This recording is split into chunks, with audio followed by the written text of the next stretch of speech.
All right. Okay, testing.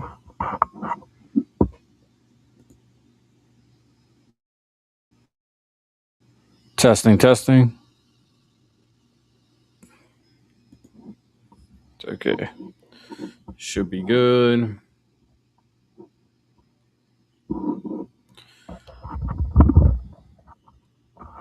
All right. Let's us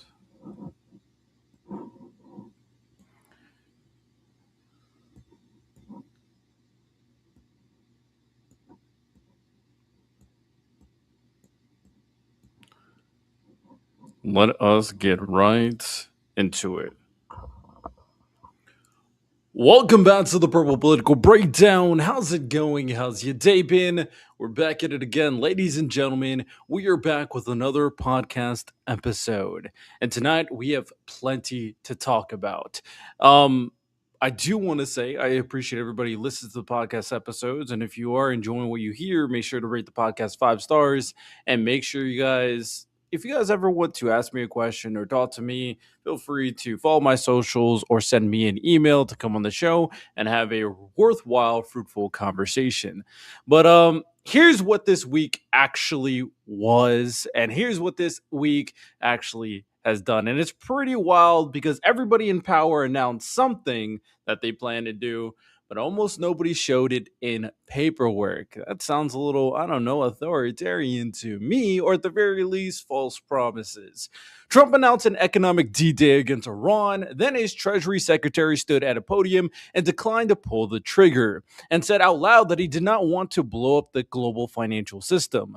Trump announced a beef deal to bring your grocery bill down. There is no executive order, there are no named suppliers, and the window closes in mid-November, which is a couple of days after you vote. The Supreme Court handed him a win on mail ballots without ever ruling on whether the order is legal. Mark Zuckerberg published a manifesto about how communities benefit from data centers. 2 years later, in the exact parish he named, regulators voted to keep his numbers sealed. Announcement, then no paperwork, over and over, talking bluster, but do they actually care about you? So tonight we're going to go looking for the paperwork. And then obviously we'll go over some of the crazy stuff that's happening, affecting your lives as of the recent week.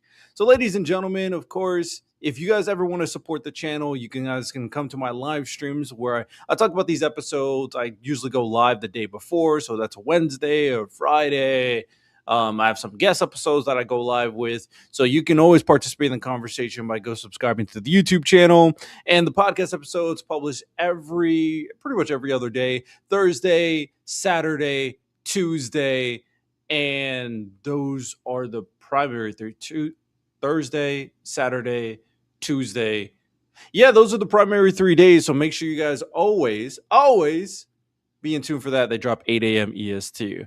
So a good starting place for today's conversation is, of course, what is going on in politics? What is kind of like the surface level topics? What clips have been going on? I always like to break the ice with these. I will give my thoughts on some of the online discourse. I'll talk about it now instead of waiting for the breakdown in public, because I have some interesting things that I want to talk about conceptually later on.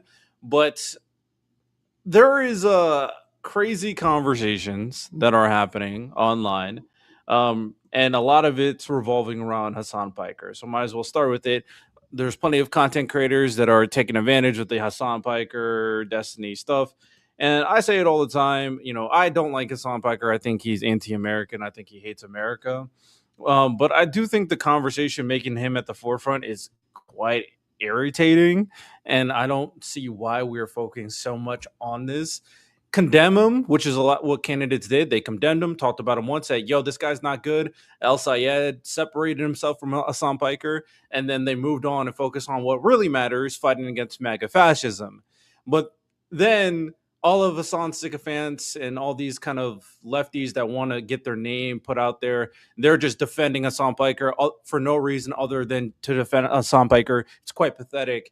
And then people, if you're constantly talking about the dude at the same time, battling against his lefty sycophants and the people who just want his clout, I mean, that's also a waste of time, in my opinion. That's why I respect what happened recently with Gavin Newsom went out of his way to drop a clip. I'm going to play the clip for people who are listening to the podcast, listen to the podcast on all the different audio platforms, where he went after Trump for the recent Supreme Court ruling. We'll go into a little bit more depth there. But I just want to show you that not everybody's just talking about Hasan Piker. I know that's what social media is saying, but most of the Democrats are preparing against Trump, preparing against midterms.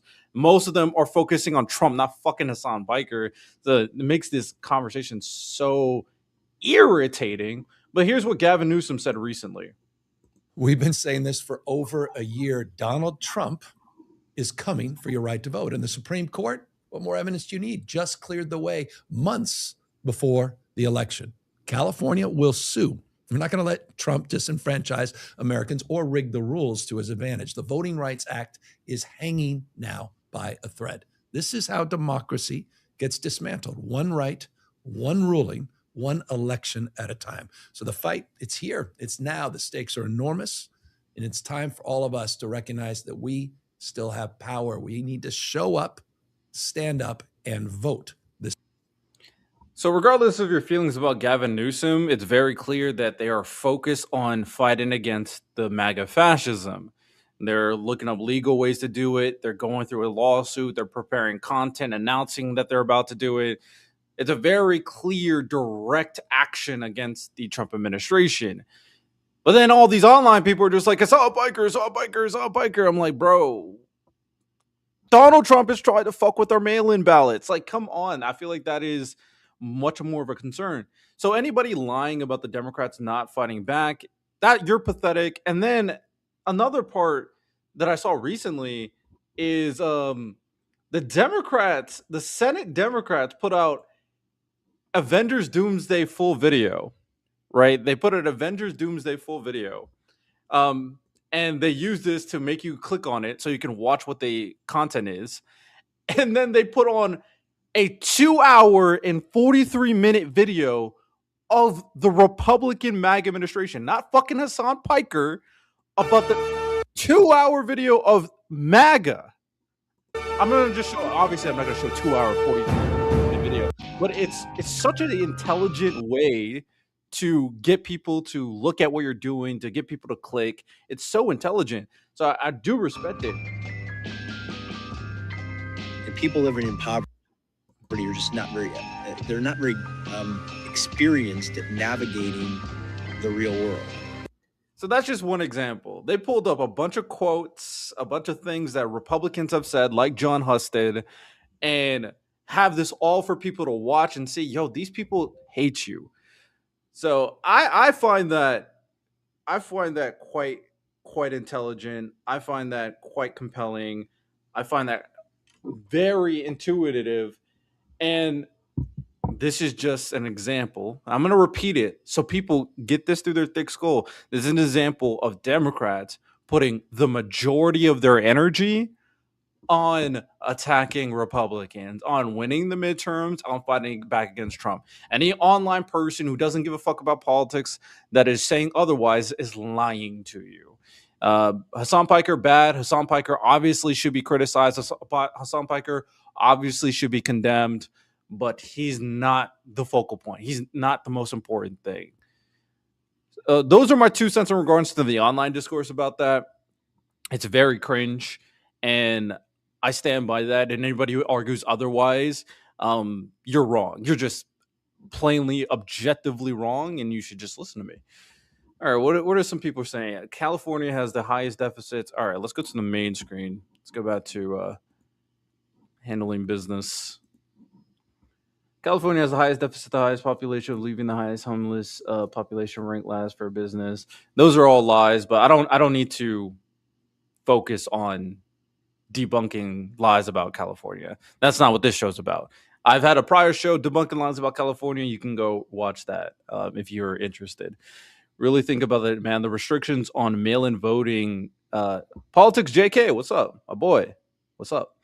The restrictions on mail-in voting limit states' capacity to rig elections. In no way do these restrictions rig things in Trump's favor. It's a bipartisan issue. Not true. The restrictions on mail-in voting, he said that if they do not capitulate, which all the Democrat states won't, they can revoke mail-in ballots to those states in particular. It's very clearly a targeted effort against Democrats. But we'll go in more depth. Don't you worry. We'll go in more depth. I got you. I'm so happy to prove you wrong, my boy. So happy. More California nonsense. Democrats said they are Big Ten. Now they are not welcomed in Tent. That's you're just yapping. And what is going on 310. So I just want to read some of you guys saying. But anyway, we talked about the Hasan Piker nonsense. Now it's time to focus on the primary threat, Trump. I always like to start my shows off with following Trump corruption. What is on the news docket today regarding Trump corruption, ladies and gentlemen? Well, there's plenty. It's never a dull moment when it comes to Donald Trump corruption. Don't you worry. So the first story we're going to be talking about is in regards to a ballroom and a bunker. So we walked through the DC circuit ruling on the August 12th show. Two things moved since. Roberts said it on the 21st, and the Post found the bunker. So what I mean here is on Friday, August 21st, Chief Justice John Roberts issued an administrative stay of the district court injunction that would have halted above ground construction that night. That is not a ruling on the merits. It buys the full court time to consider the emergency application. 2 days later, the Washington Post reported that 3 former officials say a nuclear-hardened bunker already sits more than 60 feet under the White House complex, completed during the Obama administration, capable of housing dozens of people for weeks. The administration has argued in court that the East Wing project is necessary as a secure hardened facility. Those two things sit badly together. One more thing worth noting, or worth having in your hand, the number is not settled. Officials have estimated $400 million. Current Post reports describe $600 million complex. So even if you want to go with the conservative $400 million, 400 to 600 million being used for a ballroom that nobody fucking wants other than this rich asshole Donald Trump is crazy. Before anybody tells you this is partisan judges that are making these rulings, the judge who first ordered them to stop was Richard Leon. George W. Bush appointed him, obviously not a Democrat. The DC Circuit then upheld 2-1 on August 7th. This is not a Democratic judge problem. This is a property clause problem where, for some odd reason, not only are we wasting money on a fucking ballroom, but the courts, the administration is trying every which way possible to prolong the process and prolong any punishment to build it. And by the time they're done building the fucking ballroom that nobody asked for, and it's a waste of money, then any kind of legal ramification afterwards will be null and void because it's already going to be done being built. So it's just another example of the Trump administration not giving a fuck about what the legal system, what the court system actually says. And he's just doing this not to benefit the people, not to benefit DC, not to benefit the country, but just to acquiesce his own ego. So that's the first thing we're going to talk about. That, of course. All right, what nonsense are we talking about here? Okay, get out to vote. I have for sure. Do I have TDS? No, I have Trump correct syndrome. I don't suck his dick like you, boy. Of course, start their feet. Okay, some yapping. I'm not talking about California today. No, you're here on my show. So if I'm wrong about anything I'm talking about today, feel free to let me know. If I'm on a normal live stream, I'll focus on debunking California nonsense. How many illegal immigrants need to be caught voting before we realize that we need a more secure election system? Less than 1%, which is the number. Less than 1%. I'm sorry, less than 1% is too much of an issue for you. But if we're talking about the actual issues that actually happen in the country that you guys don't care about, it seems like when it comes down to it, if it's a minor issue affecting almost nobody, that this is the only thing you can utilize to propagate your own platform because you guys fucking suck at your job. You're not making anybody's lives better. Hey, you know what? Pin on that. I'll talk about that a little bit later on. Let me just keep on reading what people are saying. because we got plenty to talk about on today's show. Don't you worry, ladies and gentlemen. Don't you worry. All right, let me look here because Noel's got drunk and floated. We're talking about Nolan Wells for some reason. Cheat, how did Trump win Michigan? Basalkin also won. Politics, JK. You ask common sense question, and this is how it be. Every fact is a line this stream, every opinion is a fact, typical. I just read you a whole fact, but you got nothing to say about it? I'm sure. All right, well, while my MAGA haters in the chat continue to flounder, we'll continue talking about Trump corruption. And I really want the MAGA sycophants in the chat that don't care about my country, I want you to address the corruption that I'm about to tell you. Address these points. These are factually true, and you can look them all up. It's not hard. It's not hard at all. Don't you worry. All right, the next thing we're talking about is the Live Nation stuff. So this is reported by the Wall Street Journal. So I'm giving you guys a source, the Wall Street Journal, and partially confirmed in Live Nation court filings. The Wall Street Journal reported this week that President Trump personally directed the Justice Department to settle its antitrust case against Live Nation. So Trump got involved with this case and told him to settle against Live Nation, and that he did it after the meeting Live Nation CEO Michael Rapino in the Oval Office on February 27th. So the CEO of Live Nation had a private meeting with Trump, and now all of a sudden Trump wants to save Live Nation. Very interesting. The reported subject of the February meeting was not antitrust. It was the Kennedy Center. Trump wanted Live Nation to run bookings there. The antitrust case came up in passing. Trump asked why it had not been settled yet, and afterward, he told the Justice Department to make a deal. DOJ settled in early March, 1 week into the federal antitrust trial. Some co-plaintiff states signed on, many did not, kept going, and in April, a jury found Live Nation liable for operating as a monopoly anyway. So the parties on the record, it's not anonymous. Live Nation confirmed in its own court filing that settlement talks eventually involved the Office of the White House Counsel. Pollster called that a highly unusual circumstance, and it is. And then the White House Counsel has no role in a Justice Department antitrust settlement. That is not a leak. That is their own filing. Also on the record, in July, plaintiff states told the judge they had significant concerns the settlement was not in the public interest and asked DOJ to disclose how it was reached. And reporting says Live Nation bought in Sullivan and Cromwell, the firm that represents Trump personally, for the settlement talks.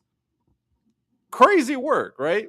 The White House response on the record, quote, unlike Joe Biden, President Trump has not weaponized the Department of Justice against his political foes or used it to help his friends. That is their position. Put it next to their own filing and decide, wait, is he being right? Is he telling the truth? Does he actually not personally tell the Justice Department what to do to help his own endeavors? Well, I mean, the evidence is quite clear, ladies and gentlemen. The evidence is quite clear. But, I digress. So MAGA sycophants, I'm here to listen. I'm here. Oh, Bud Russell, my boy. So he heard some facts and he ran away. What a bitch. Okay. All right. We good. We good with that. Any other MAGA sycophants that are about to run away? I'm here. I'm locked in. We're locked in. Gentlemen, I'm here. Spend our money on Ballroom for the elite political class with our money. You hate America. Yeah, facts.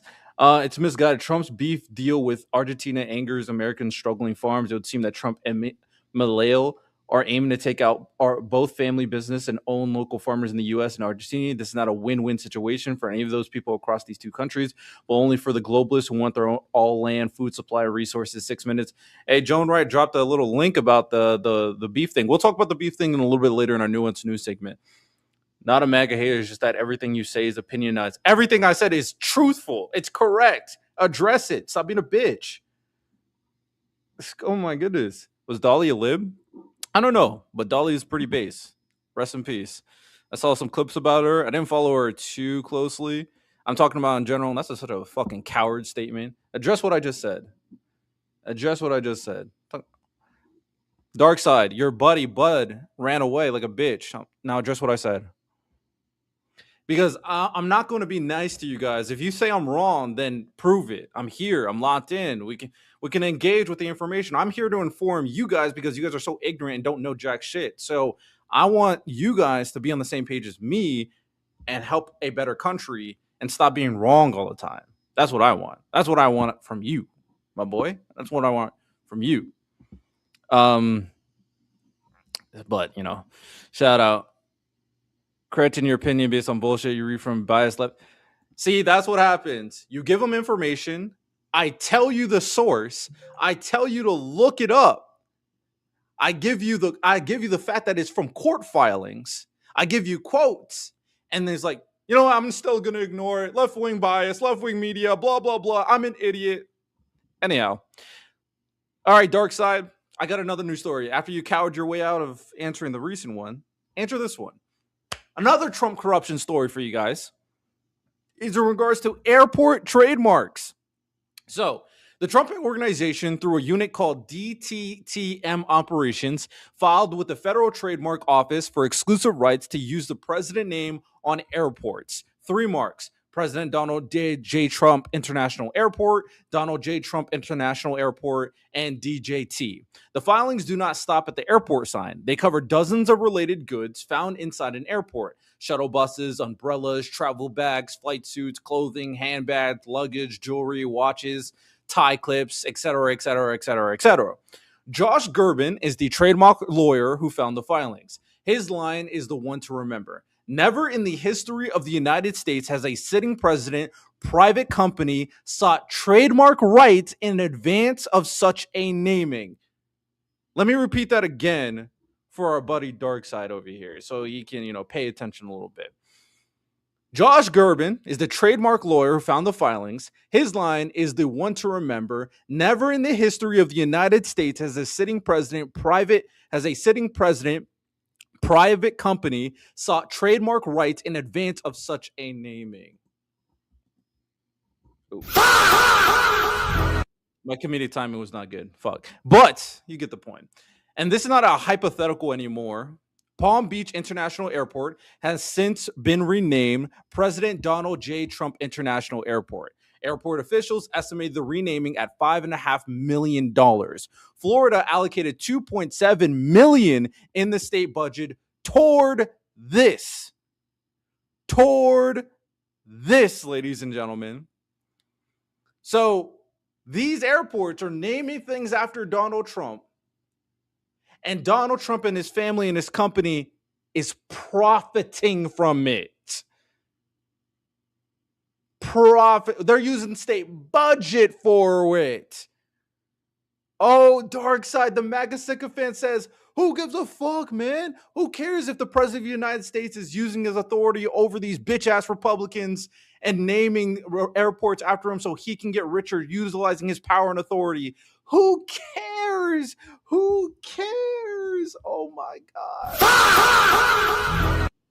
Well, if you're an American who lives in the United States, you, like me, personally don't want the president of the United States to utilize his authority to profit from it. We want the president of the United States to create a better country for us. It's easy to understand, but we're not done. Don't you worry. Dark side, don't fucking run. We're not done.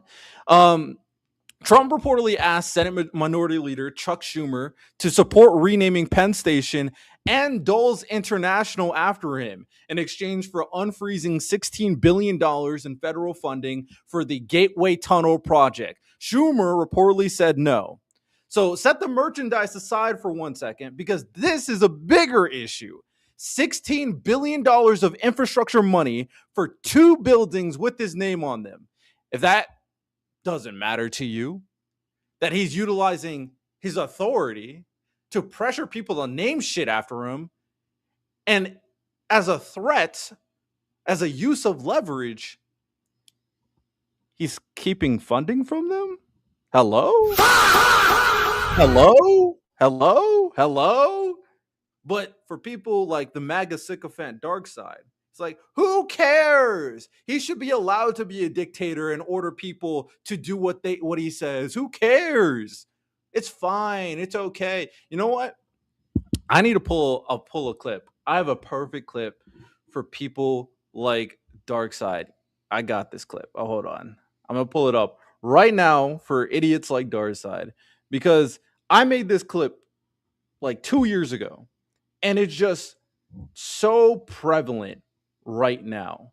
So I'm gonna pull it up right now just for you, and it just shows you the type of people that unfortunately rational, normal Americans have to deal with on a consistent basis. These are the type of people that we're talking about, and it's super frustrating that these people are constantly destroying our nation, destroying my nation, destroying your nation. Oh, yo, JK, you're correct. I mean, there's so much corruption, it's not even funny. This is just like recent information. This is recent information. And then his bitch ass went back, oh, California. Yeah, I can't address what you're saying, but who cares? But California, right? California. So here's the clip that I want to play for people like Dark Side. Okay, I'm going to transition to this real quick. Live little pivot for the show, but I think it's necessary. I made this clip a year ago on the dot. It's hilarious. I think this is the most corrupt presidency in U.S. history. With the money they are raking in with the NFTs and the meme coin. I mean, it is so blatant. It's right in front of our eyes. And the funny thing about I don't care as long as we get a wall and he matches. That is who people like Darkseid is. Acknowledging, at least she's like acknowledging this is the most corrupt president in U.S. history. And this man says, all you care about is Trump. He's the fucking president. He runs an entirety of a party like a fucking dictator. He's a president. But at least people like her admit that Trump is the most corrupt president of all time. And she also admits she doesn't give a fuck because she just wants to get brown people out of the country. So at least I can respect an honest racist and an honest piece of garbage. That's a lie. I don't fucking respect her at all. I just lied. I capped. I lied to you. I'm sorry. I don't fucking respect her. But I at the very least respect honesty. I respect honesty. I'll give you that. But all right. So those are two items where Donald Trump is utilizing his name to profit off of it or to, you know, keep funding away from different organizations. But we're not even done there because we got another story we're talking about that I think you guys should hear. So it's regarding Taylor Farms. So here is the timeline. And Darkseid, please address this. You didn't address the other three, so maybe you'll address this and not bitch out. Here's the timeline. In March 2025, the FDA announced it was delaying enforcement of the food traceability rule by 30 months, pushing compliance from January 2026 out to July 2028. That rule would have required more record keeping from companies that manufacture, process, pack, or hold certain foods. 6 days after that announcement, on March 26, 2025, Taylor Fresh Foods, the parent company of Taylor Farms, gave $1 million to the pro-Trump super PAC MAGA Incorporated. The donation is in Federal Election Commission data. In November 2025, Congress went further and barred the FDA from spending any funds to enforce the traceability rule until July 2028. FDA says it intends to comply with that directive. This came under scrutiny because Taylor Farms' de Mexico lettuce was identified as a likely source in a multi-state Cyclospora outbreak this summer. So records show no donations from the company or from CEO Bruce Taylor during 2026 during the outbreak. Both Taylor Farms and the White House called any suggestion that the regulatory process was compromised by political donation false. A Taylor Fresh Food spokesperson said the company follows the food safety standard under the rule even ahead of the deadline. And Snopes looked at this and left it unrated because parts of it could not be independently verified. So why I'm telling you about it all, because the sequence is real. It is shady, and it is on public record because a 30-month delay to a food traceability rule is exactly the kind of thing nobody covers until people get sick, which people did. A lot of people did. I'm not telling you the donation bought the delay, but it's just further evidence and further circumstantial evidence and further coincidence on companies, people, organization working privately to capitulate or to give money to Trump to get personal favors that help their business fucks over America. Happens every single time. And the last thing, actually, I want to bring this up too. So apparently the Republican Party is going ham on Eric Swalwell, and I won't defend Swalwell by any means. I want to be very clear. If the allegations are true and he's a piece of garbage, send him to jail and throw away the key. But it's funny how they're going crazy over the allegations of Swalwell, where they're raiding this man's home. They're sending the full force against Swalwell because he was a Democrat. But then Max Miller, who also has crazy allegations of abuse, mums the fucking word. Matter of fact, they go behind the scenes. Donald Trump and MAGA, they tell Republicans, stop telling Miller to drop out. So when a Democrat has allegations, they throw the full force of the government against them and, try to take him out and make him a villain. Max Miller has allegations. Stop talking about it. Stop attacking him. Defend him. So it's not a moral principle on Republicans going after Swalwell, MAGA going after Swalwell. It's not a moral principle. People like me, I have moral principles. You go after Swalwell, you go after Max Miller. You go after Trump. He has crazy allegations too, for example. You go after Plattner. He has crazy allegations. Go after him as well. Fine, I'm cool with it. It doesn't matter. I don't give a fuck. But that's not what's happening here. It's not a moral principle thing. It's we need to make the Democrats look bad. We need to go after our enemies, Democrats. So we're just going to singularly focus on attacking Democrats. That's what it is. That is what it is. Eric, my other fellow MAGA sycophant that shows up to all the podcast episodes. Welcome. So, Darkside, are you going to address all the corruption that Trump is going to do, or are you going to bitch out and not address them? Every politician, he did the every politician thing. It's like, every politician, blah, blah, blah, blah, blah, blah, blah. So, like, Trump, whatever. Even though I can't find a single example that's as bad. So, equivocate. That's how you do it. How much did each president make in office? Give us facts and stats. He doesn't have anything, JK.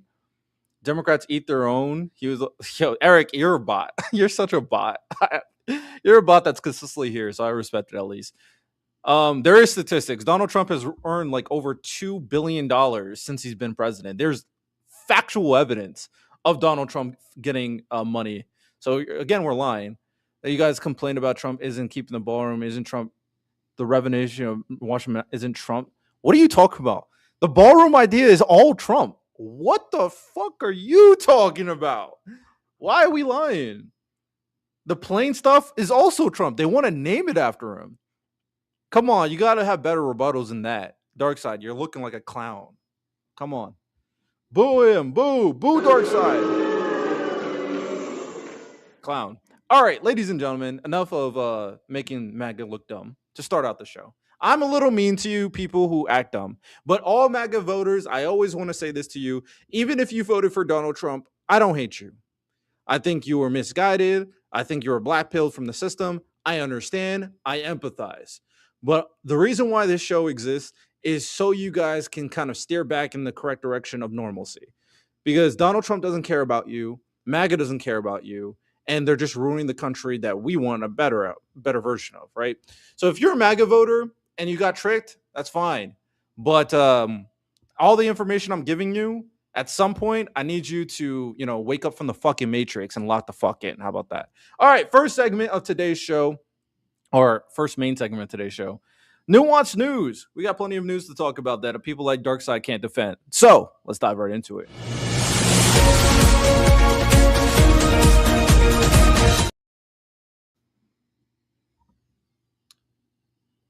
What did you say here? Maybe this is worth addressing because you couldn't address a single point on it. But I might be able to address this. Will do tell us, what would you do? What would I do? I would not vote for an evil fascist piece of garbage.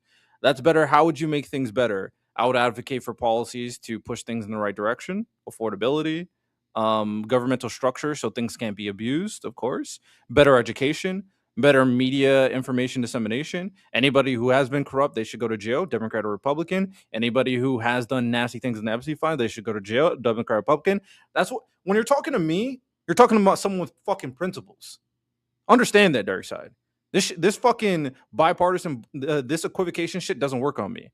But at the end of the day, if you want to be critical of Democrats, you better bring fucking receipts, because I bring you information all the fucking time, my boy. So bring receipts. Simple. You're always shitting on non-Republicans and MAGA. What are you going to do that's better, buddy? Give you correct information, not like propaganda. Talk to politicians about pushing policy forward. Maybe one day I will actually even run in government and push policy forward. I'm also creating, like, I'm trying to build coalitions of people who actually care about the country, not idiots who just protect Trump and suck his dick. Or people who are anti-American that are on the far left. Like, I don't care about either of these type of people. So building coalition, telling people to vote, informing people, telling people, educating people. Maybe I plan to create like a whole educational framework to fix our public education system, because idiots like Dark Side don't know any fucking thing, to be honest. So these are just examples. I actually care about the country, as you can tell. These are just examples. And I don't spend all my time bitching on social media. Closest we came to fashion was during COVID. Trump was the president during COVID. So you're technically correct. No, you're not. He's worse now than he was in his first term. You're not correct. Things that have already been done and are being done. You're just, okay. So again, idiot. He has no idea what he's talking about. Oh my goodness.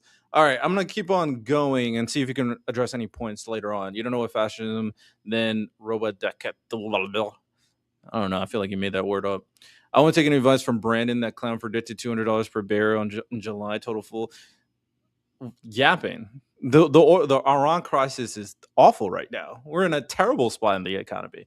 But anyhow, JK, appreciate the $2 super chat. Keep fighting the good fight. That's what we're here to do, man. Here to educate the people and fight against bad actors like them. These people, just to remind everybody who listens to my podcast, or maybe rewatches the stream, or is in the stream right now, the people we have to fight against is people like this. I'll show it to you real quick. Again, for the people who don't know. These are the type of people we have to fight against every single day. Can't disagree with you. I mean, it's hilarious. I think this is the most corrupt presidency in U.S. history. With the money they are raking in with the NFTs and the meme coin. I mean, it is so blatant. It's right in front of our eyes. And the funny thing about I don't care as long as we get a wall and mass deportation. So these are the type of people that we have to fight against every single day. They don't care about how evil Trump is. They don't care that he's destroying the country. They don't care that he's corrupt. They don't care if he's ruining every institution of America. They don't care if he's anti-American. They don't care if he's anti-Constitution. All they care about is getting rid of brown people. And that, ladies and gentlemen, is crazy. All right, let's start off. We're already like 45 minutes in the show, and I have a lot to talk about. So this is going to be a bit of a long podcast episode, unfortunately. Might have to cut some stuff because I got kind of one guide. So the Supreme Court let the mail ballot order move without ever saying it is legal. So on Monday, August 24th, the Supreme Court sided with the Trump administration in a case docketed as Trump versus California and consolidated with Alabama versus California. The vote was 6-3, with the 3 liberal justices dissenting. The court paused a nationwide injunction issued by U.S. District Judge Indira Tawani in Boston that had blocked key parts of the March executive order on mail voting. What the order actually unlocked matters more than the headline. The Department of Homeland Security can move forward compiling a federal citizenship list and sharing them with states. The Attorney General can prioritize prosecution of state officials who may issue ballots to ineligible voters, and the Postal Service can proceed with rulemaking on state mail ballot designs. What the court did not touch is the most contested piece of all, which is whether the USPS can verify each recipient and withhold a ballot from anyone not on a government list. The majority reason that the challenge was brought too early, that the states relied on an insufficient chain of sequences or interferences. And that executive order does not require states to challenge how they run elections. Sotomayor, joined by Kagan, dissented and said the decision does not address whether the president attempts to interfere, or not even quotes, interfere with state administration of the November elections are lawful, and does not suggest the executive branch have any authority to implement his directive. Jackson dissented separately and accused the majority of adding to electoral confusion on the eve of voting. And here's the part almost nobody carried. The order is still blocked. A separate nationwide injunction Talawani issued on August 11th remains in force. USPS published a finalized rule anyway on Friday, August 21st.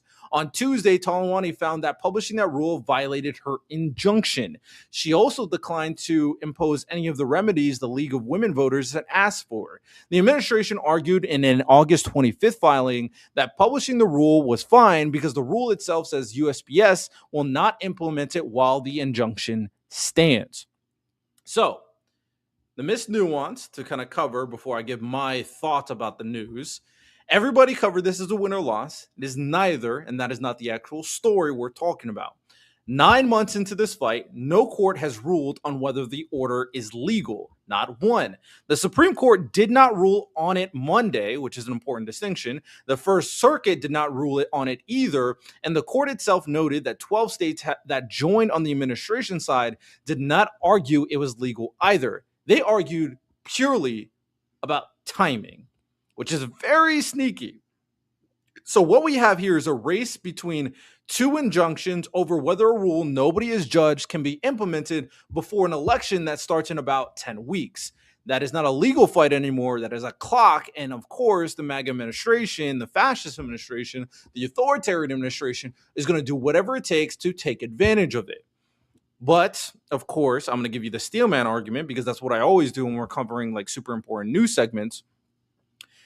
Dan McLaughlin at National Review, who is no fan of the court-dodging election cases, argues this is a short-term win that becomes a long-term setback.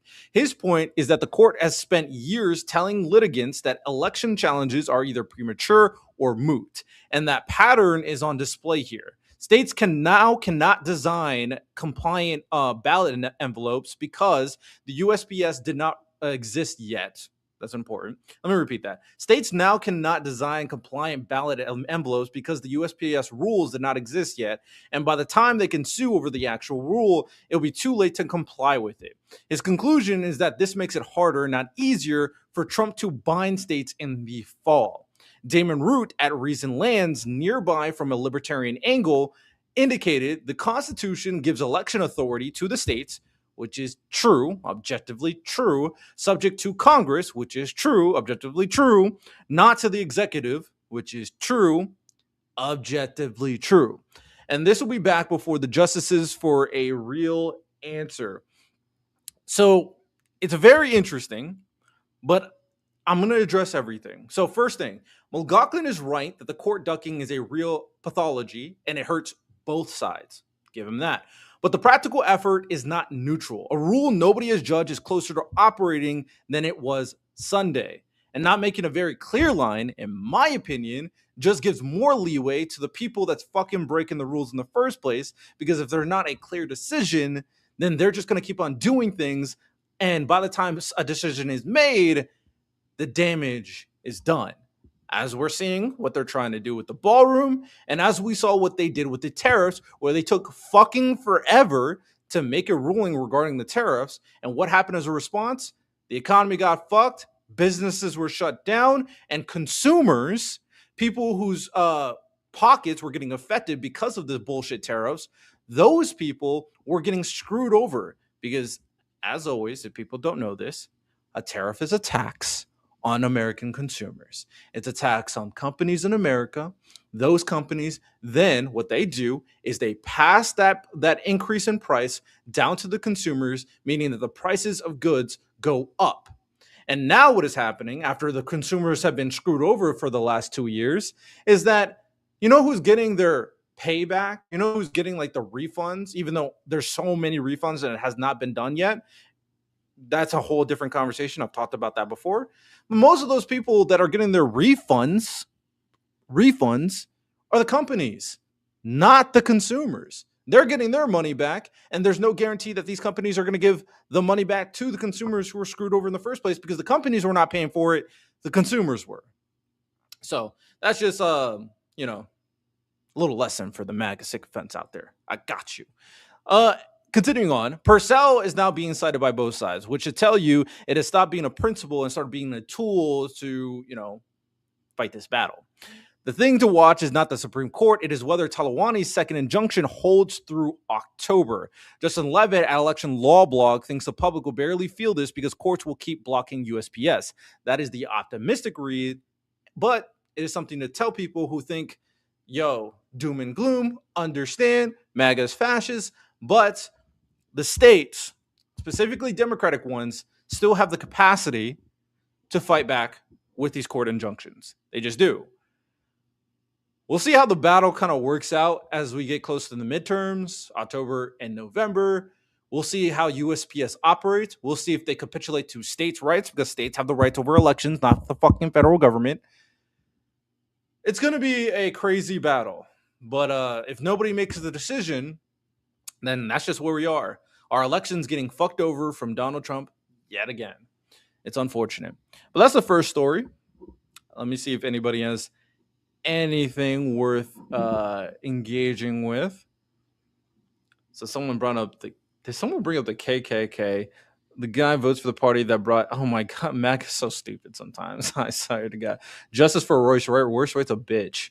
So we're talking about the WNBA. Tariffs get government more money, so they don't have to. Oh my, okay, MAGA talking points that are just fucking wrong. Just wrong. Anyhow, let's continue.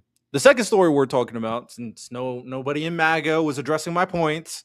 Nobody's addressing my points, MAGA. Can we talk about mail-in balloting? Okay, whatever. Anyhow. Oh, Liberty Twitcher. You're here sometimes through the Twitch. The federal government has no right to decide for states whether undocumented immigrants can vote. That's the state's job. Well, undocumented immigrants are not voting for federal elections. Just want to be very clear, because there are distinctions. They're not voting for federal elections. That happens less than 1% of the time. But yes, you're correct, because the president and the federal government do not have authority over elections. That's true.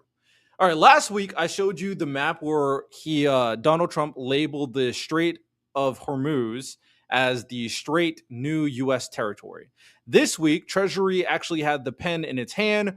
Watch what they did with it, because there's more threats regarding Iran, and the war is not over, ladies and gentlemen. No matter what people say, the war is not over. So, on August 19th, Trump posted that the United States would launch what he called the most crushing economic operation ever taken against any country. He said any country whose financial institutions, businesses, airports, or government entities gave Iran any type of lifeline would face tremendous economic consequences of their own. He listed oil smuggling, swap lines, cash transfers, exchange houses, ship registers, front companies, and added, "You know who you are."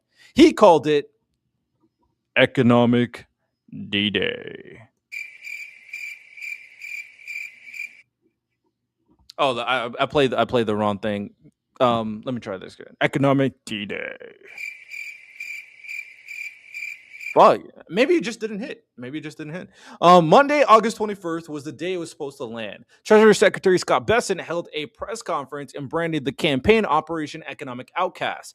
The Treasury sanctioned nearly 60 corporations, individuals, and vessels across multiple jurisdictions, including several Chinese nationals and companies tied to Iran nuclear, missile, cyber, and oil activity. Treasury flagged 5 sectors for possible future secondary sanctions: digital assets, technology, gold, aviation, and shipping.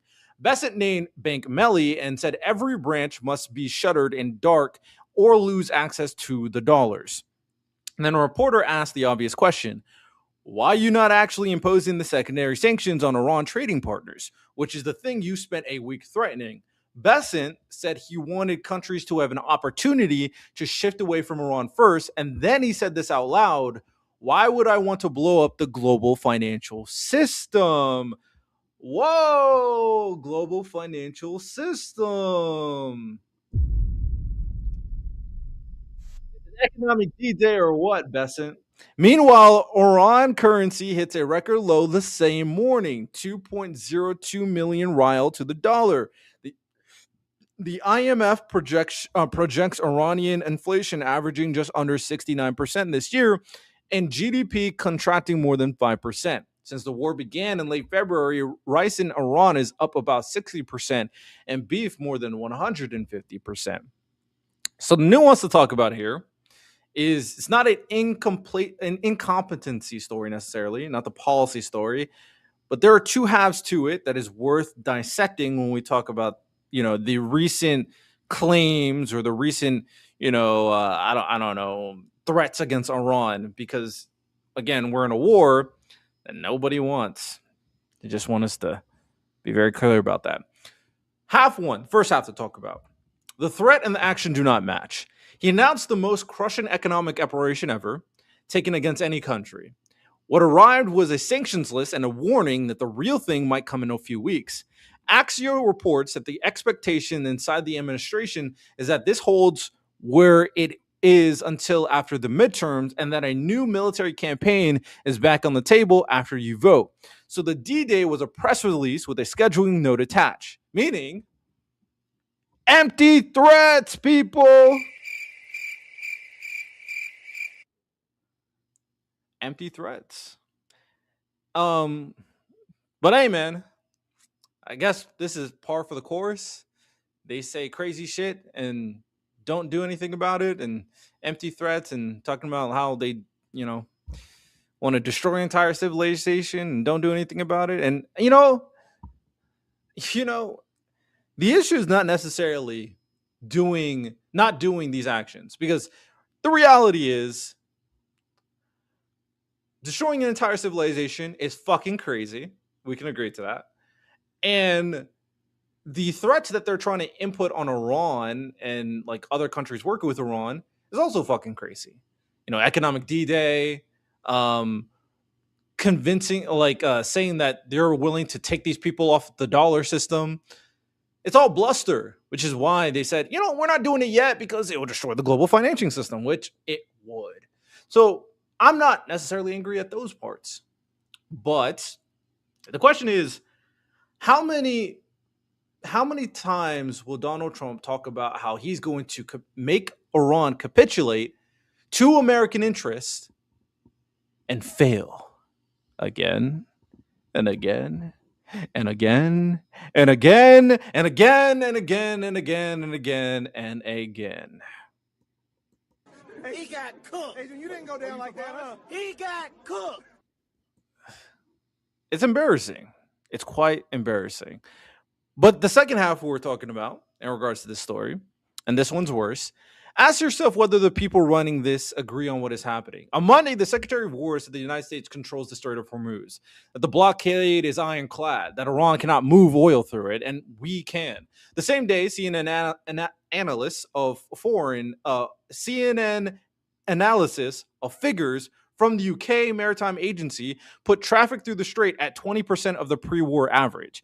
You cannot simultaneously control a waterway and have it running at 1/5 capacity. One of those is a claim and one is a count. 6 months in, the administration cannot describe this own war consistently on a Monday afternoon. It's all lies, it's all blusters, it's all saying things that MAGA likes to hear, but nothing ever happening that helps the American people. Now, there's really no reason to steelman this, because the Warhawks, the only thing they keep on saying is that we need to do this. We need to have these pressures. We need to say these things. We need to keep up the war. No nukes. The administration, the regime is terrible. They've been saying this for months. So if you're a Warhawk and you just want to destroy Iran, I can't help you. I think you're just an insane person, because obviously that won't happen unless we destroy it off the face of the earth, which is insane.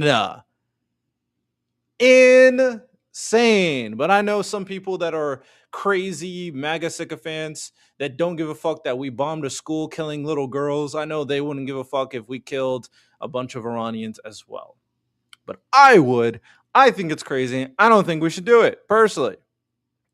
With that said, this is a war that nobody wanted to get into. That's fucking the American people. That's fucking the international economy. And ultimately, this is a war that had no reason, rationale. We kind of just got into it just cause with Israel. And now we are failing in every sense of the word. And the Trump administration trying to save face. There's really not much else to say beyond there. But they'll keep on trying to convince you that this is something that we wanted to do. Based. All right. Moving on to the next story, tariffs. We talked about it a little bit earlier, but Ukraine cannot have a nuclear weapon. Base. Shout out. Very base. Ben is going crazy. He loves this war, so yeah, he wants. That's all I need to know. I think some things are not screwed on correctly for Ben. I'm just saying. I think he's you know what I'm saying. I think yeah.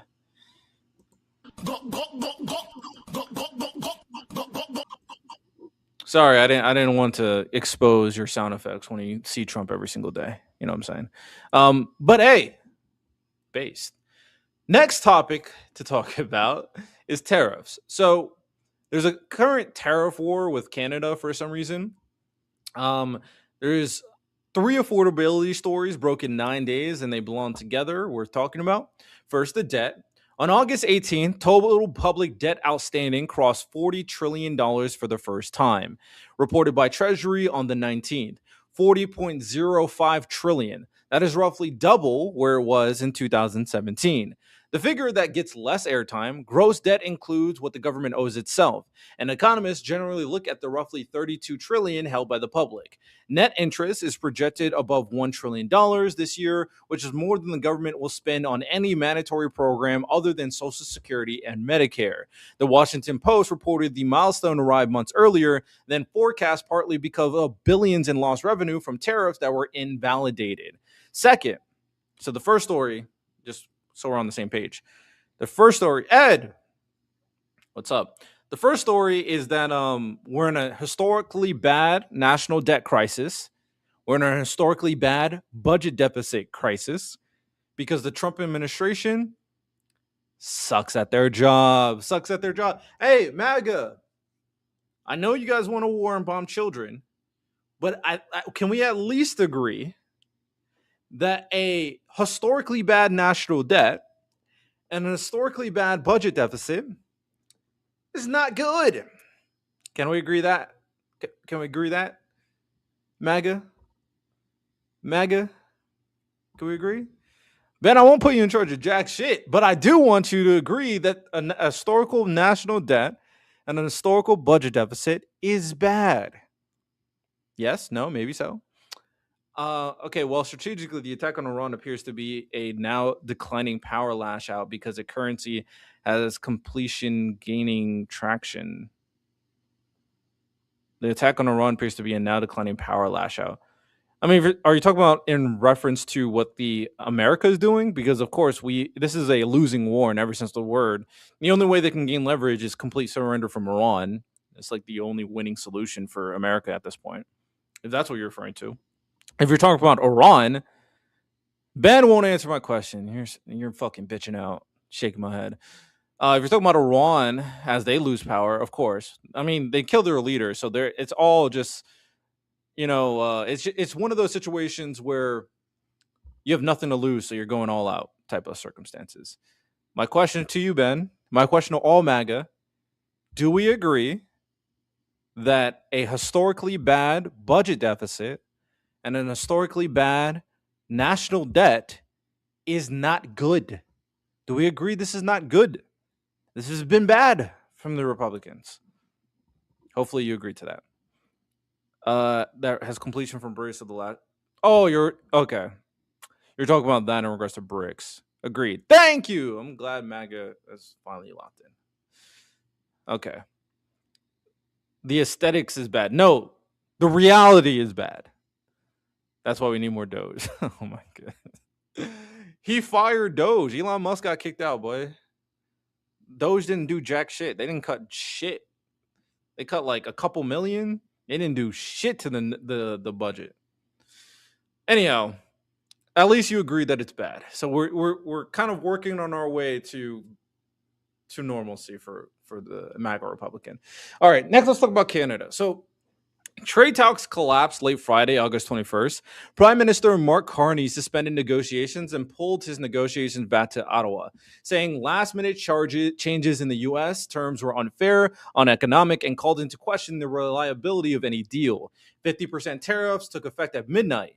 Carney own statement says roughly $28 billion of Canadian goods. CNN and The Hill put it around $20 billion, about 5.5% of Canadian exports to the United States. Attribute that, do not pick. Canada is matching dollar for dollar. The whiplash matters. 3 days earlier, Trump had paused the tariffs and posted that the two sides had a deal. Then Monday and Tuesday, it got personal, per usual. Trump called Ontario Premier Doug Ford unimpressive and said someone should get these clowns to fall in line. Ford told him to kiss my ass. Yeah, that's actually kind of funny. Hey, let's laugh. He told Trump to kiss his ass. He got cooked. Hey, you didn't go down like that, huh? He got cooked. Shout out Ford, man. Tuesday morning, Trump posted the United States is giving serious consideration to renaming Lake Ontario to Lake America. We're doing this shit again. Okay, whatever. Because we do not expect to be doing much business with Ontario any longer. The White House account posted a Lego map with the rename on it. Oh my, so fucking cringe. Oh my god, it's so cringe. So yeah, we're in a current tariff war with Canada, and because Donald Trump is petty as fuck, and it's not gonna help anybody. And now he's threatening to take Ontario. Or rename Ontario to America. Very base indeed. And the third thing to talk about, on Friday, August 21st, Trump announced on True Social a 90-day window allowing up to 300,000 metric tons of ground beef in with no out-of-quota tariff, and said he had a commitment that beef would sell at 25% below current market prices. Ground beef has been running around $6.89 a pound. $6.89 a pound. So the nuanced thing about the beef stuff, on beef, here's what is missing from every version of the story. There's no executive order. A White House official told the Associated Press one is expected within about 2 weeks. He did not name which countries are supplying it. No enforcement mechanism for the 25% discount has been disclosed. So the deal right now is a social media post, which again is crazy that we get our policies from fucking social media. And then look at the calendar.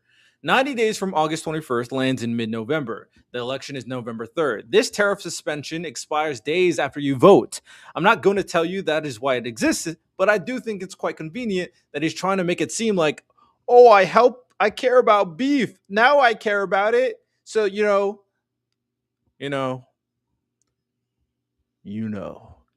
vote for Republicans because I care about beef, and then I'm going to take it away right when I can. So, and then raise beef prices back up because our deficit and our budget is fucking dog shit. Hey man, when you're a fascist MAGA dictator who doesn't give a fuck about American people, you can manipulate and fool these fools and thinking that you actually give a fuck about ground beef when you don't. It's crazy. And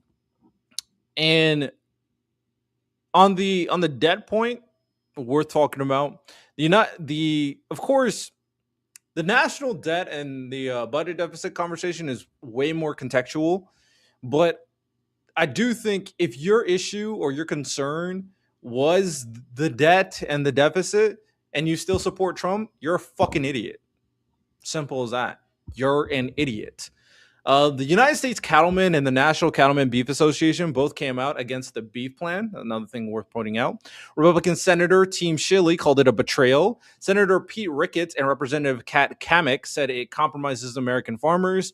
Kansas Farm Bureau President Glenn Bronco called it bad for consumers, destructive for ranchers, and anti-American in principle. That is his own coalition. So a lot of Republicans don't like the beef shit. They do not like the beef stuff that he's trying to put out, but do what you got to do to get votes. Very, very cool. Very cool indeed. But yeah, those are a couple things that Donald Trump is doing. National debt is very bad.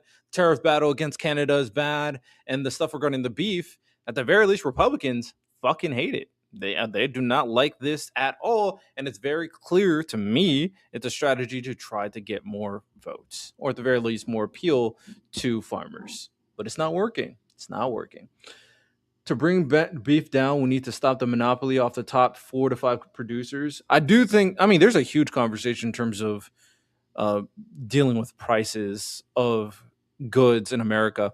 And I do think it's a complex situation, and we got to bring down a lot of these monopolies. So in general, for sure. Ed, Trump doesn't love me. He would fucking deport me if he had the chance.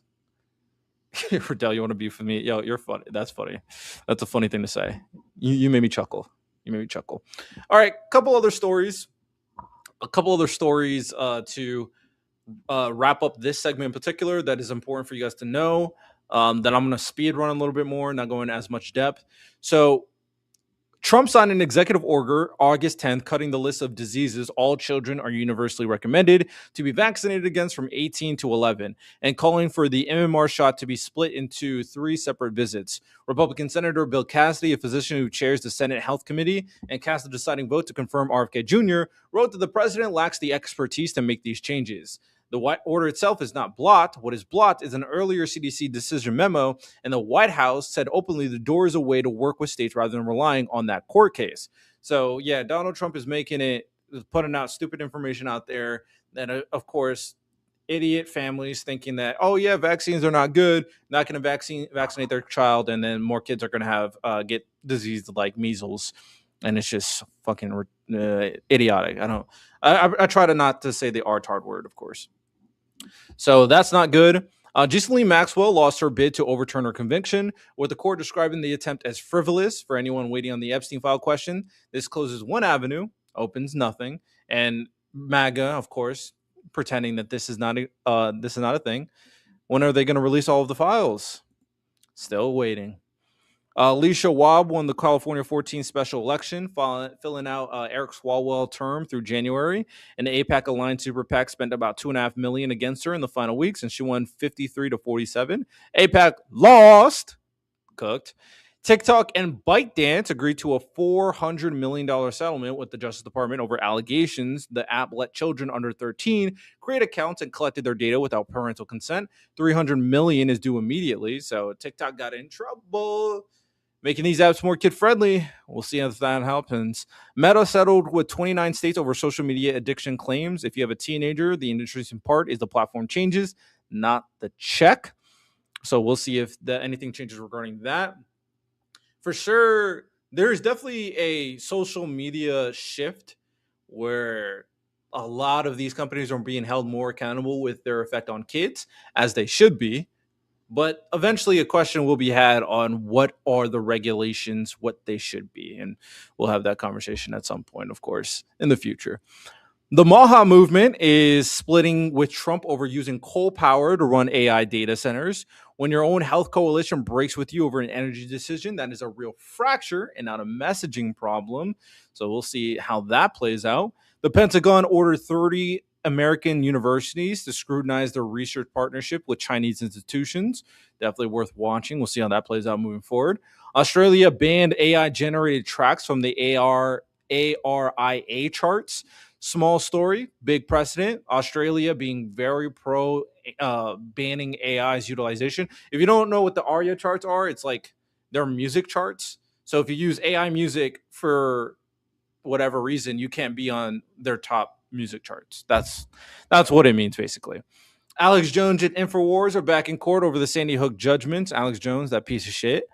And then a federal judge vacated the administration policy suspending immigrant visas for 75 countries. If you have family waiting on a visa from one of these countries, this is the ruling to read, pay attention to, and inform yourself with, so you can figure out how to get a visa, because, MAGA is trying to prevent people coming in the country. And that's not good. That's bad. Okay. We're about to move on to our next segment. Before we move on to that, let me see if anybody is interesting to say. Riddell got 7 COVID shots already. I got 2 shots. I think I got 2 shots, maybe one. I got 1 shot. Did I believe Fauci? I mean, Fauci depends on what you mean by believe Fauci. Bill Clinton is MAGA, from what I'm aware of. Clinton was a better friend of Epstein than Trump. That's just not true. Epstein victims were actually whores. What the fuck? That is a crazy thing to say. Hey, MAGA, you agree with Ben? He's your fellow MAGA. You agree with Ben? He's saying that these 13-year-olds were whores. So, MAGA, please defend what your other MAGA has said. Please defend it. I can't wait. All right, we're going to move on to our next segment called Research on a Dime, where we go into a little bit more detail of the elections, especially in regards to the midterms. So let's dive right into it.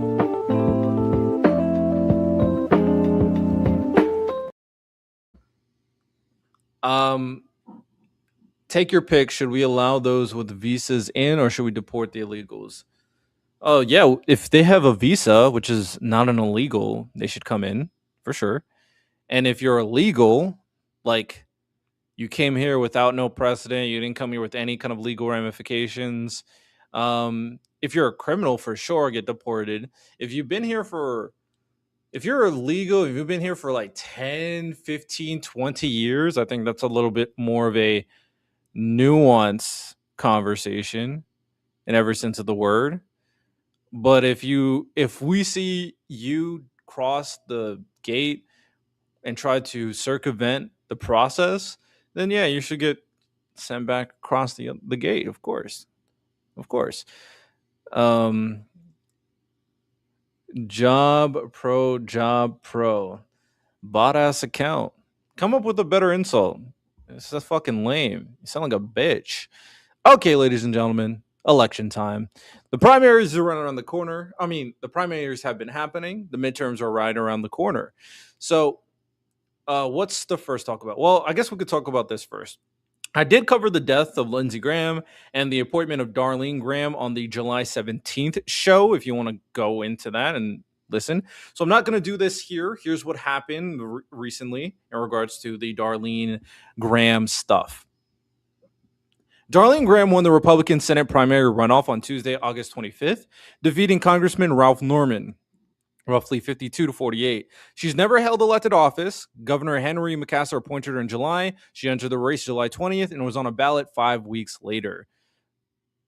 So, like, no experience. She's a woman. Sounds pretty DEI to me. I'm not going to lie. Now we're sending unqualified people to the White House. I mean, that's crazy. Unqualified people to winning elected office. Crazy work, man. Trump did not just endorse, he recruited her, endorsed her, and campaigned for her at a Myrtle Beach rally on August 21st when he said, quote, I'm doing this to honor Lindsey. That is why I am here. MAGA Incorporated spent more than $827,000 on phone calls and text messages in the final days, according to FEC reports. Norman was not a moderate. He's a House Freedom Caucus member. His offense was being the only House Republican to endorse Nikki Haley over Trump in the 2024 presidential primary and being a thorn since. So Ralph Norman, based for sure. So the full recruitment and an appointment, a presidential rally, and $800,000 in the last 72 hours against a Freedom Caucus incumbent whose only real sin was backing Haley 2 years ago. That's about 4 points. 4. I mean, it just shows you that Donald Trump absolutely controls the Republican Party. They're pretty much a party of cucked out wimps who capitulated to Trump's momentum to cultivate the MAGA base. And it's pathetic in every sense of the word. It's pathetic. And if you're loyal to Trump, then you're just going to get the backing of Trump. It's simple as that. The fact that an unqualified woman, let me say that again, an unqualified woman got a position of power just because she's related to Lindsey is fucking insane, right? Isn't that the things you guys claim that Kamala Harris didn't have? Qualifications? I don't know. Maybe it's because she's white, she get a little bit more favor. I don't know. In honesty, though, of course, this is just shows that this Republican Party is pathetic, and it shows that there's no consistency principle. At the end of the day, that's all it shows. Now, what does it mean for November for this race? Cook Political Report rates the general solid R. She faces Democrat Andy Andrews. Democrats have not won a Senate race in South Carolina since 1998. So this seat is almost certainly not competitive. But if they're able to attack Darlene's lack of qualifications, maybe it could get interesting. Next thing to talk about. So, two Oklahoma runoffs. On the Republican side, former state senator Mark Mazzei, backed by Trump, beat state attorney general Gentner Drummond for the gubernatorial nomination. Worth noting, Trump endorsed Mazzei in the closing weeks of the crowded June primary, and it still was not enough to avoid a runoff. On the Democratic side, a Democratic Socialist nurse named Kelia Jasmine Thomas beat Minister Jim Priest for the Senate nomination. Oklahoma, not Brooklyn, not Portland, Oklahoma just nominated a Democratic Socialist for United States Senate. Whatever you think of that, if your model for American politics did not predict it, your model needs work. It does say that there is energy behind this movement. So that's why I'm saying, of course, these people exist. Of course, they're growing in influence. Denying otherwise is a failure in understanding the current wave of politics. But at the same time, I don't think there are a threat in the immediate future, at the very least, to destroy America. But I'm still anti-DSA at the end of the day. All right, the next thing we're talking about in regards to Florida, I gave you Tuesday results last week in regards to Florida. There's one number and then I did not have yet, and it is the only one that matters for today. You know the headline about Angie Nixon beating Alex Vidman in the Florida Democrat Senate primary despite being massively outspent. Trade Area reported Vidman spent nearly 13 times his nearest rival and lost. Here's the number that is underneath it. Senator Ashley Moody, a Republican, ran in a primary that was not competitive. Nobody was fighting her. She pulled around 1.3 million votes anyway. That's roughly the same as or more than every Democrat who voted in the contested primary on the other side. So who has motion in Florida? I mean, it's still very clearly the Republicans. And then, of course, there's been like recent conversation regarding El Sayed. People have been using out of context clips, AI clips about this guy and like who he is. I do plan to talk about some of the things he's talked about on Fox News on a stream probably later. But that has been a big talking point recently. Some other claims Ayad has been making has also been a little bit hyperbole. But at the very least, he's indicated that his campaign is his own, creating a separation from Hasan Piker. So ultimately, the misinformation is bad. But if you're El Sayed, one thing you can't do is when you campaign and you fight in behalf of the people, you can't play into the MAGA games where you push out misinformation. Because one of the things he said recently was wrong about Mike Rogers. And you have to be honest about your positions. You can't play political games and either avoid to answer something or try to equivocate. So you need to set a standard being the Democratic nominee that you're trying to say that you're better than Democrats. Well, let's see it. And then the 2028 race kind of started this week. On August 15th, the Democratic National Committee voted to keep South Carolina first on the 2028 presidential primary calendar. 1 week later, Pete Buttigieg was in the state raising money in Charleston for a congressional candidate. So it seems like Buttigieg is raising his profile, of course. Buttigieg raising his profile. We also got people like Newsom also raising his profile. Andy Beshear, Ro Khanna, Cory Booker, Kamala Harris also doing some interesting things as well. All right, ladies and gentlemen, that's all I got for the research on the dime segment, kind of going over more of some like good details regarding the candidates for the midterms. We're going to go into our third segment, breakdown of the public, as we go over some conceptual talking points worth discussing. Let's dive right into it.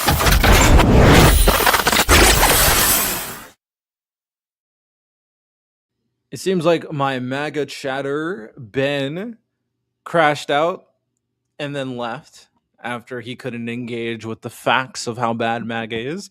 But sometimes, even with the most stubborn of people, you have to keep on hammering your head, or hammering their head, to be honest, with facts, with truth, with morals, and maybe one day, they'll see the light. They'll see the light. Okay, there's some interesting things we're talking about. I am returning to the data center conversation because it seems like this is such a high profile talking point for voters, regardless of how much is actually a serious issue. It doesn't really matter at this point. The only thing that does matter is that people care about this. So last week I told you that these things cost the town water, power, jobs. Tonight is a different question. Who is even allowed to know what your town agreed to in regards to data centers? So July 14th, New York Governor Kathy Hochul signed Executive Order 62, the first statewide moratorium in the country, pausing state environmental permits for up to a year on hyperscale data centers of 50 megawatts or more. Context for the scale, nearly 12 gigawatts of data center load requests were sitting in the New York grid operator queue as of May, with more than 2/3 of that entering in 2025 alone. August 3rd, Texas Governor Greg Abbott directed the Public Utility Commission and ERCOT to audit every data center in the interconnection queue before any more advance, and said any project that fails the audit must be denied grid connection. Abbott later cited roughly 474 gigawatts of requests, more than 5 times, ERCOT record peak, with data centers about 90% of new power requests. Other reporting describes the review as covering 250 to 300 projects and about 200 gigawatts. Those are different denominations, so both numbers get attributed. ERCOT suspended scheduled Batch 0 notifications in response. August 18th, Pennsylvania Governor Josh Shapiro signed Executive Order 2026-05, barring the Department of Environmental Protection from even reviewing a data center permit unless the developer has made a legal binding commitment to new state standard and has already secured local government approval. It removes AI data centers from the state fast track program, and it prohibits non-disclosure agreements.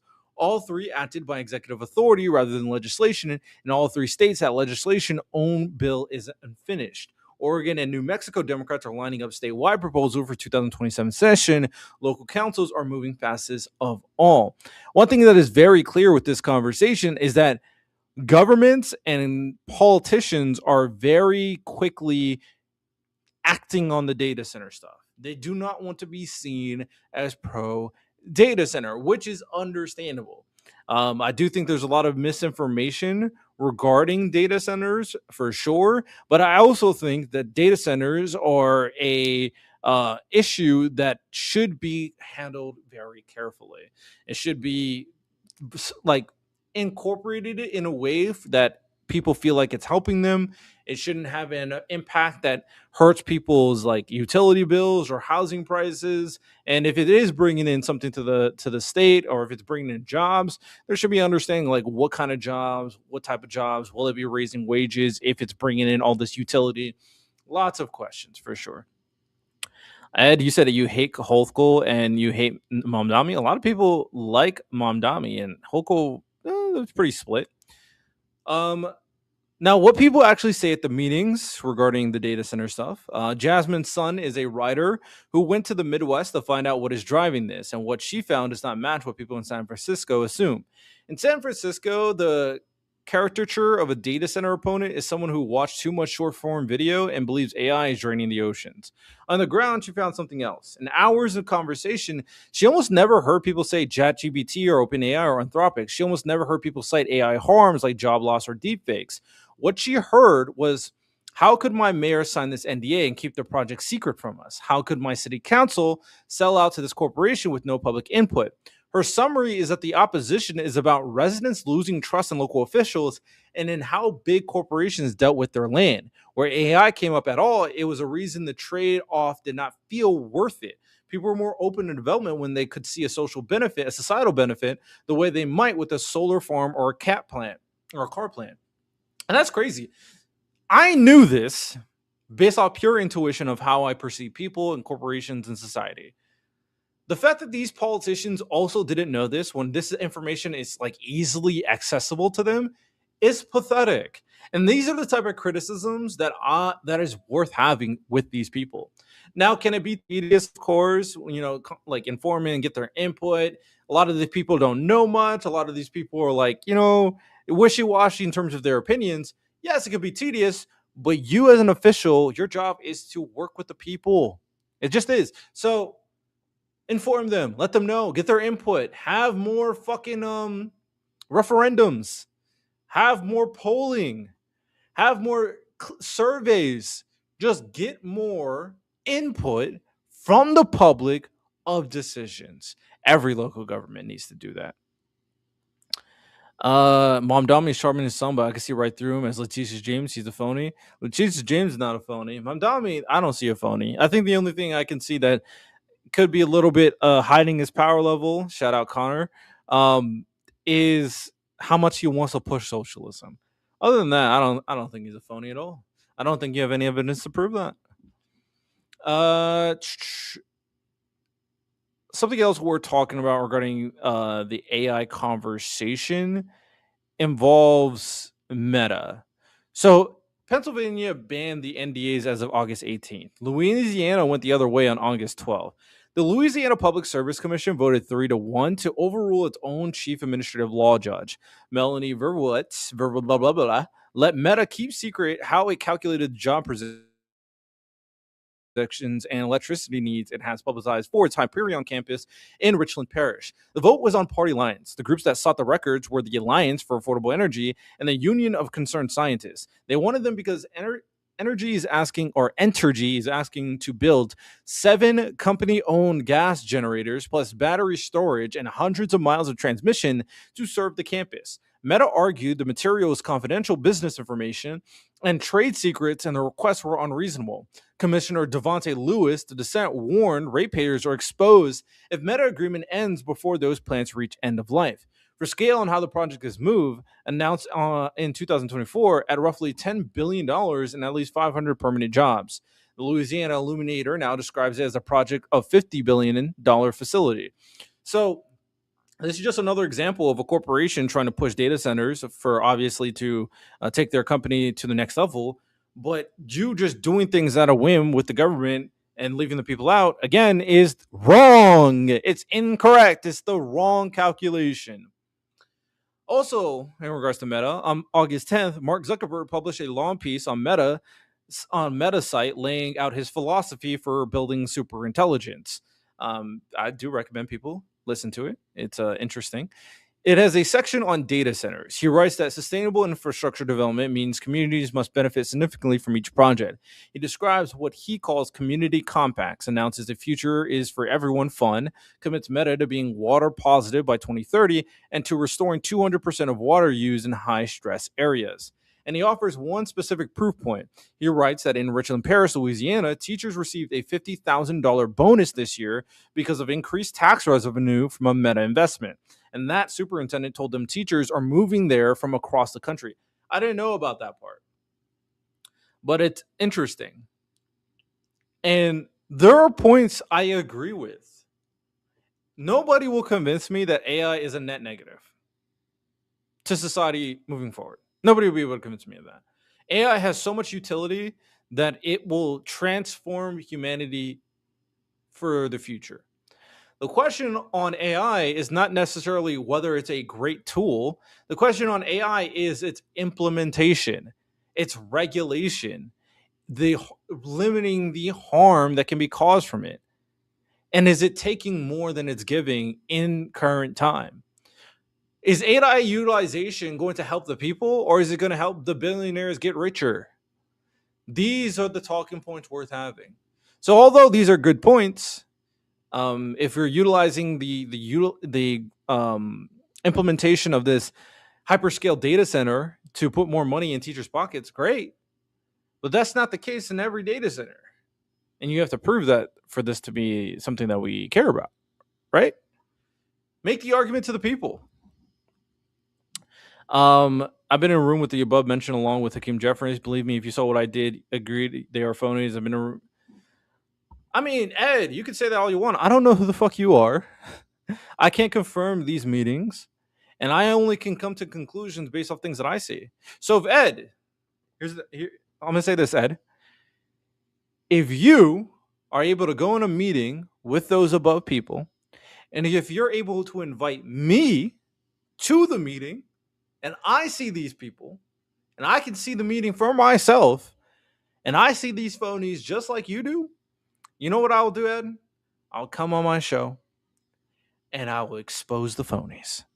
I have principles. I don't give a fuck about these people if they're not doing justice. So, I can't confirm or deny what you're saying.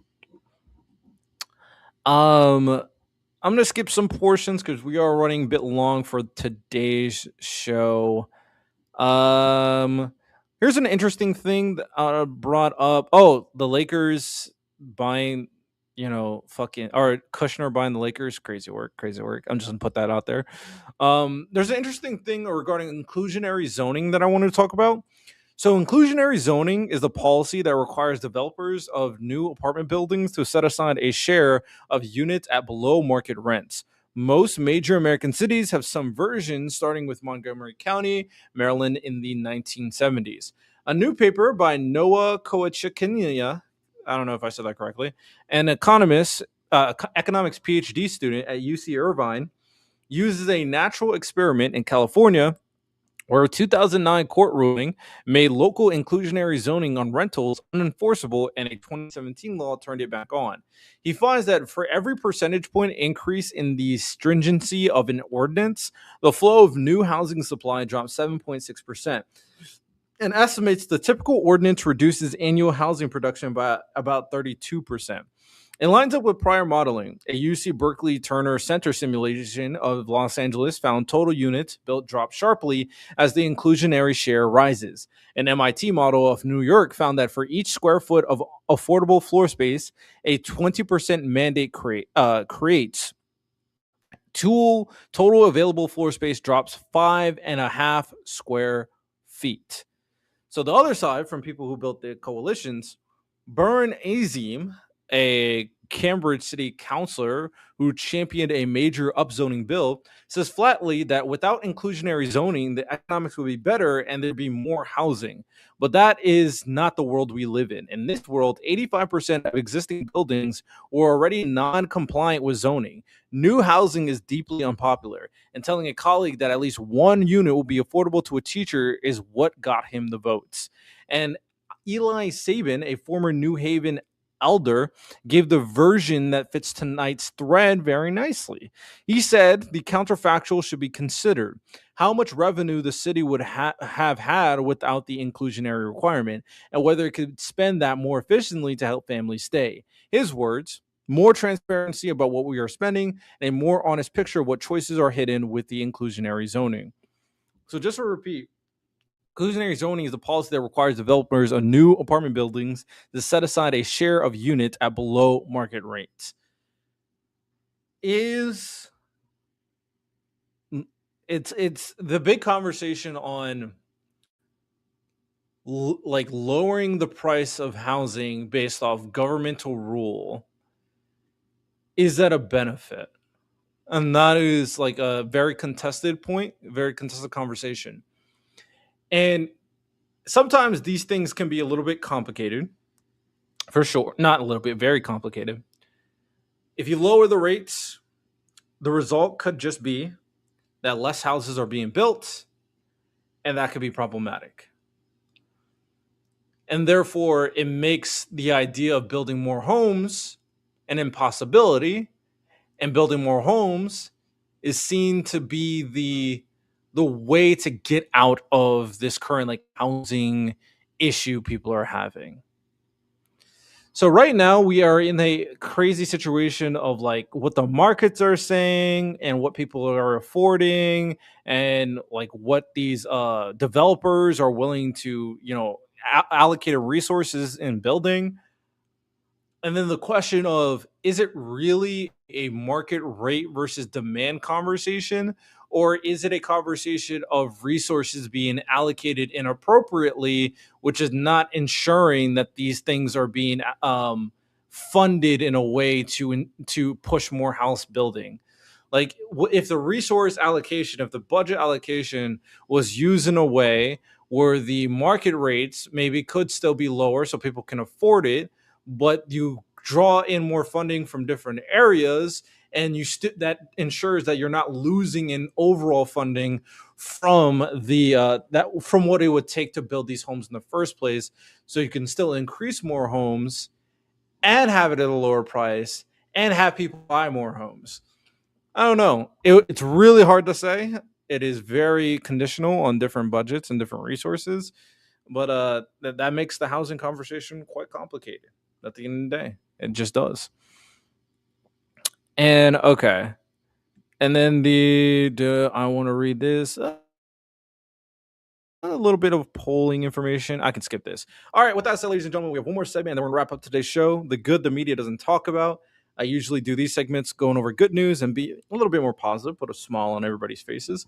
So before we do that, I do want to shout out the network that I'm a part of, the Alive Network app now. I do apologize for interrupting this great podcast episode, but I have a question for you. Did you know you can support this show by downloading and becoming a member of the Alive Podcast Network app? You'll experience unlimited access to Black-hosted content, and we'll be able to keep bringing you amazing content week after week. If you enjoy what I'm doing, then I'm sure you're going to enjoy a bunch of other creators as well by downloading this app, of course. So without further ado, after you're done watching and being entertained with today's news or conversation, make sure you guys go download the Alive Network app now.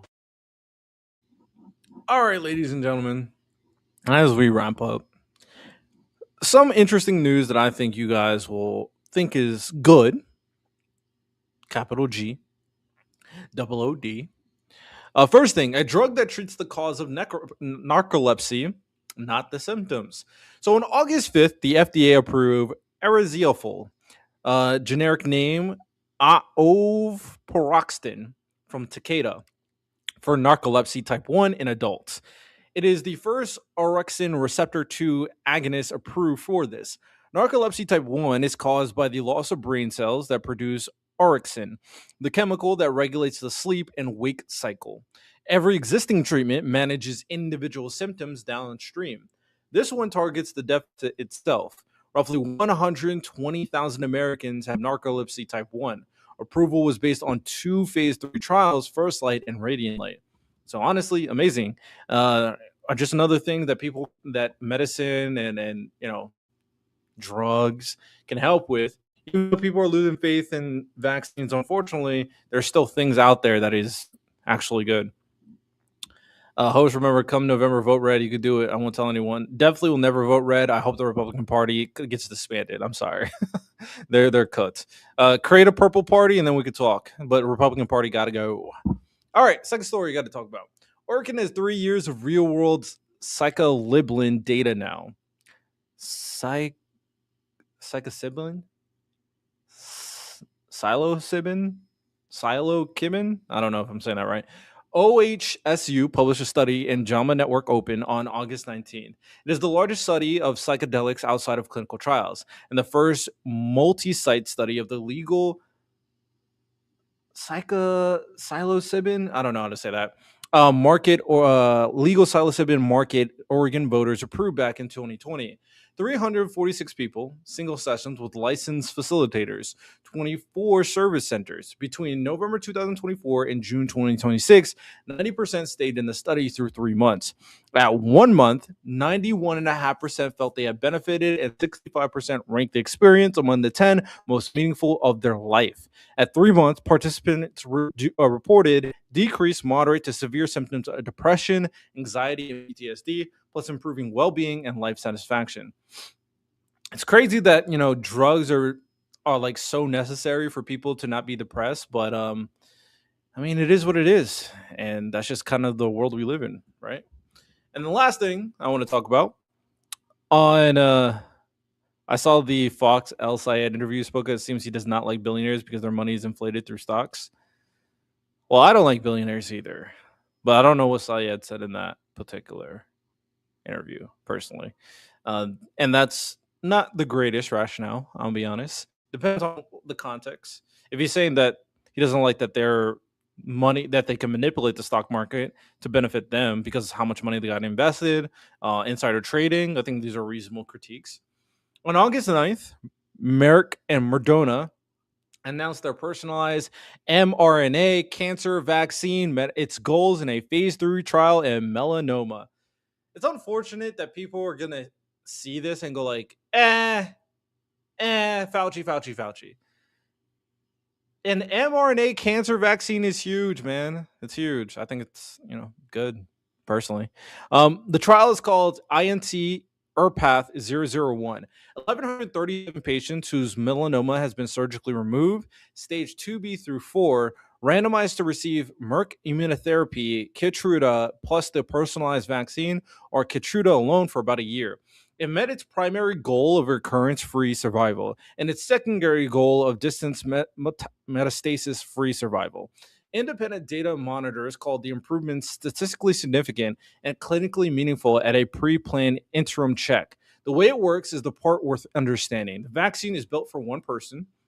Their tumor is genetically profiled, and the mRNA is designed to train that patient immune system to recognize up to 34 mutations specific to their own cancer. It's called an individualized neoantigen therapy. People have been chasing this for a decade. This is the first randomized phase 3 to actually prove one out.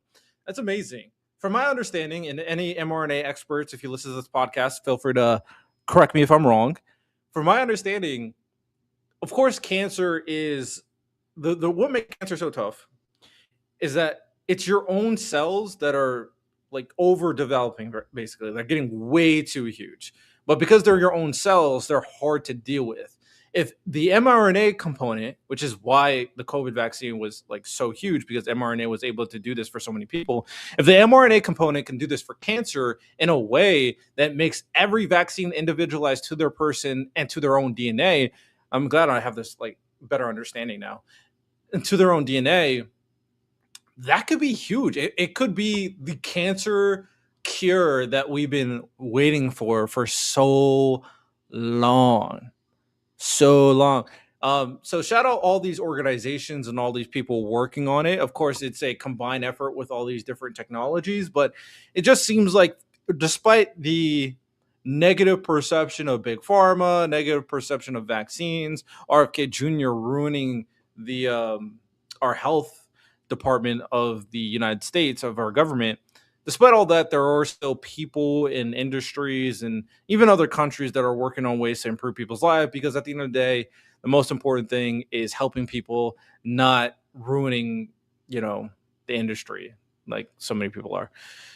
But that is all we got for today, ladies and gentlemen. Let me see what Ed had to say before I wrap things up. When asked about Beyonce being a billionaire, he said she should spend more money on fixing roads in her town. I mean, I would agree. Now, also, Ed said something like billionaires didn't work hard for their money. They're millionaires, and through stocks, they became billionaires, something like that. Yeah, I don't agree with that. No, I think for the most part, billionaires became big because their companies and their assets became big. It's not necessarily a stock market thing. I think that was a foolish thing to say. To say they haven't worked hard is also incorrect, but I don't think their hard work. I mean, everybody who's worked to get as much money as they did for the most part has worked hard, unless they're nepo babies or won the lottery. But I don't think their effort should equate to them becoming billionaires, because I don't think it does equate. I think there are people who make way less that work harder than them, or as hard, who should get more for their lives. And ultimately, in order for all of this to work, they need a bunch of people working in their company or working for a company that they have assets or stocks or whatever in, to also work fucking hard. So there's levels of work. I do think it's conditional. And I think people in general who work hard should have the necessary means to live a proper life. That's kind of my prescription, at the very least. But all right, ladies and gentlemen, That is all we got for today's podcast episode, today's show. Yeah, I definitely will watch it, Ed, at some point on my stream. I don't know if I'm going to do it today. It's a bit late, but I definitely do it at some point. With that said, everybody who came in and chatted, appreciate you. JK, appreciate you typing in. All the MAGA sycophants came in and got cooked. Stop running. Come back and get cooked again. I appreciate you. And if you're a liberal, if you're a leftist, I don't care who you are. If you just want to engage in the conversation, if you want me to address your points, if you want to, be informed, this is the show for you. So with that said, I hope you guys enjoyed. If you have, rate the podcast 5 stars, share with your friends and family. You have a good one. Take care and peace.